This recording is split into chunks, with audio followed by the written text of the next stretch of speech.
For sure.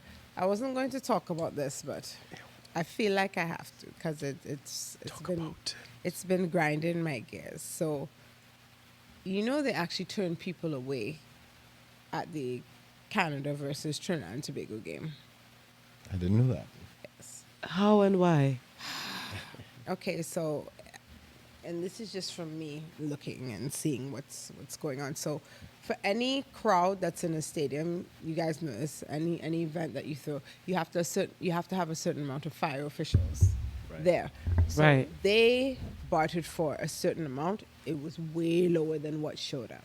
So a lot more that's people showed up. They disappointing. didn't have enough fire officials, so they kind of had to clamp down on that. Okay. And why Okay. do you think that happened?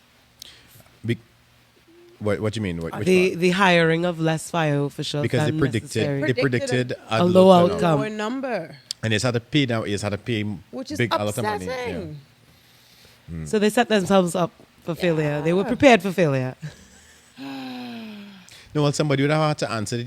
Somebody would have had to answer for it. So I kind of understand the pressure of it. Yeah. Because I mean, like, if It goes hand in hand. it's 2 days before I handle any budget, and I have the amount of money, and I'm like, who going and show up to this? I have to pay for these fire Yeah. fire officials to come. Yeah.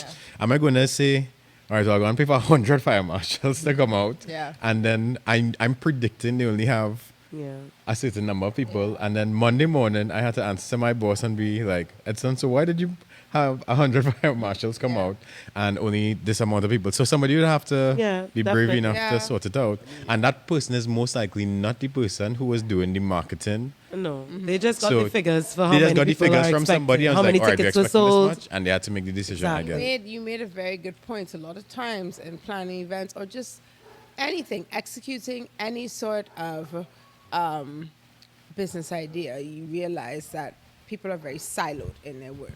The departments are not talking to each other, and that is a recipe for disaster. And you see, that's exactly there's what usually- happened. They had to issue an apology the next day. 'cause Crazy. People were vexed. There's usually one meeting where everybody knows what's going on, and then they don't meet again in between. Yeah. They don't update each other. Exactly.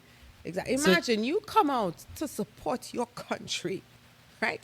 You come out to be patriotic and support your country, to be turned back at the gate and told to go home. That's madness.